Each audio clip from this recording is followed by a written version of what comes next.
everything relatively well. The only thing they lack is a reliable, hard engage.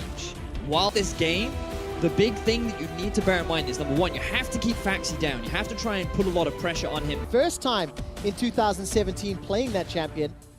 And while Pride Stalker made up for some early game weaknesses a few days ago, the Smite Stalker plays at the end of the series. Infernal's being popped. They simply can't do anything to stop it or interrupt it. So, Ooh, they're just going to use the ultimate. they are indeed. Shook needs to get in closer if he wants to get this first blood assist. The tongue lash comes down from Sparkle. That's a fantastic trap from Hiku. Ace in Foxy's hole for first blood. And time again, Shook is involved in these first bloods. He does it once more. 6 out of his 7 games. He has been the reason as to why NIP have made this play, but against the Fiora. If you're NIP, you have to try and make stuff happen, which is why this is a great moment for Sparkle if they get this kill. It is indeed 4 members chasing Foxy. It is just a matter of time, and he gets burned alive. Hashtag profit. Kill number 2 for NIP. And this is it. And let's try and make more fights happen around that. All right, Rockat's trying to start a fight. Chain of corruption slowly spreading. Nagne gets caught up in front. That's a good flash taunt. And all of a sudden, NIP, they're looking for what did. He's able to walk away. Summoner spells blown left and right. Betsy takes down Nagne, the first kill for Rockat. Sparkle's grey health is keeping him alive as the teleport from Profit allows him to roast Pride Stalker. Look at the lunges coming out from Foxy. Grand challenge is completed, and he gets a kill. Rockat with the second. Shook waiting to leap over the wall, but it's a flash from Betsy onto Shook. Sanguine Pool goes down, he's not able to pick up the kill, and Betsy escapes with his life. Rockat and NIP, they have to be careful. The setup for that engagement is not as ideal as they would typically like with their comp. Oh, Profit just gets dunked because what did the playmaker landed the roots. This is risky, very risky. No vision from the side of NIP, but I feel like your intuition would suggest something's happening, especially with this ward just outside the pit. Baron is going down fairly slowly. Foxy is not with the team yet. There we go. 5 members inside the pit. Teleport's being channeled by NIP. Here comes the heroic entrance as a root down. Massive knocker onto Rocket. The Baron is helping out with NIP. It's Pride Stalker, Smite Stalker that secures the buff as the fight ensues. Nagne's taken down. Rocket are wiping the ninjas. Spartle is running for his life, and Pride Stalker is just waiting for the autos. Hops across the wall. NIP are aced. Rockat keep all 5 members alive, get the Baron, and get an ace. Stoppable force. What happens? Betsy's Banshee's Veil is popped. Shook gonna get the support of Nagne as the heroic entrance comes down. Stranglethorns knocks up NIP. What did is on a killing spree, because of course he is. Just like water flows and the sky is blue, what did called it that Rockat will win. Pride Stalker runs down Profit. The challenge is completed and Nagne's dropped. NIP's duo running for the hill. Rockat take their first inhibitor of the game. Oh, not even a worry. Beautiful. Every single objective without a Baron, without an Elder. Frey doing what he can, but now NIP, they're going for a last-ditch Baron attempt. Oh, but Betsy's already caught everyone. Jumps in with the Hemo Plague. Him and Hyanin get the first kill. Sparkle's down, Nagne falls thereafter, and Rockat are just plucking NIP apart. Foxy's gonna look to run down Hiku, or actually just say screw that, the Nexus is the target. They've taken all 3 inhibitors down. Rockat looking poised to continue NIP's lose streak. That was a great sentence, Vedius. Oh, come on, guys. They're not done yet. Gonna go for a dive underneath the tower. The Nexus pops and Rockat take game number 1. That's something that we've seen a few times in the past. Hey, had to Victor ask. is not boring. And I apologize. I know you are mid lane. Let me rephrase. You attempt to play mid lane, Vedius. Rockat, they do have the Gnar. In his Mega Gnar form, he can act as a very effective front line. Thresh is in a similar position to Braum, but it's very much about team fighting. Thumbs up. Give us a high five there, James. There we go. And yes, that is the thing. You know, never doing that again, because it is very... I will make you do that one again. Remember we talked about Shook's early game impact? He finds what did. Yana's going to get caught up. Summoning his spells already blown.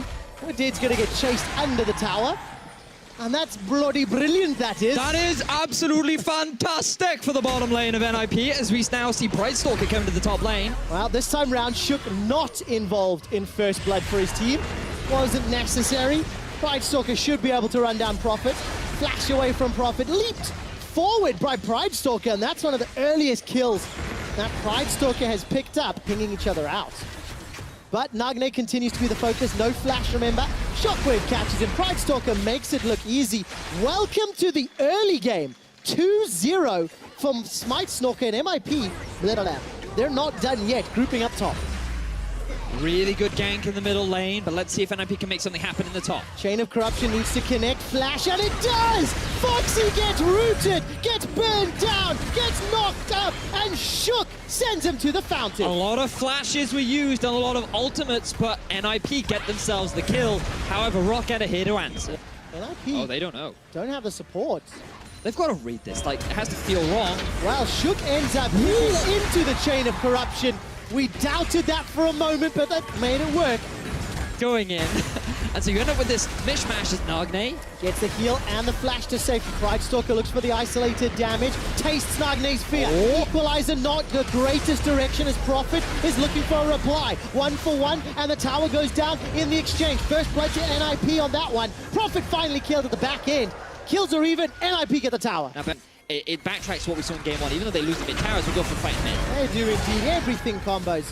Betsy's just dropped, but PQ's hitting all of those chains of... Actually, now see the big... No, this is risky. Very, very risky from NIP. This is indeed. Remember, Smite Stalker, the man that helped take down Fnatic with the play. The Gnar is almost max. Foxy's coming in and has the ability to make a game-changing play. Rocket will reclaim control over the Baron, but now they're just going to start it themselves. Blast cone into the pitch. Rocket all of a sudden This is punish fast, very NIP. fast. Teleports coming in for Prophet. Remember, it's a Cogmore with Blade of the Ruined King. Rocket take down Baron. It's gift wrapped.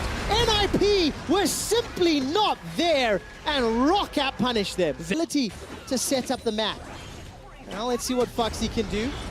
Gonna hop over that siege minion. Don't think he's gonna escape that Braum passive. Goes Mega Gnar, gets a good stun.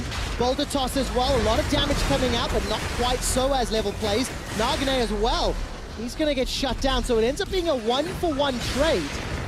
NIP running away as Brightstalker tastes the fear of Shook. And the rest of the Rocket squad playing the map. Look, mid and top lane, Rocket knocking over towers. Split push Yanin at its finest. Where the previous game, cross-group play is coming up. Let's see how Rocket escaped the seismic shove. Not going to be enough. Death sentence from Wadid, not finding his targets today. Was able to connect with Fnatic a little more consistently. Top lane inhibitor is down. Middle inhibitor is about to fall. NIP are running out of objectives to defend. Death sentence on Sprockle not going to be enough. Well, Shook is down. That's a two-man play into the box. This could be the final fight. Yanin takes down the tower and is spitting living artillery after living artillery onto the NIP backline. Betsy, by the way, has still not fired that shockwave.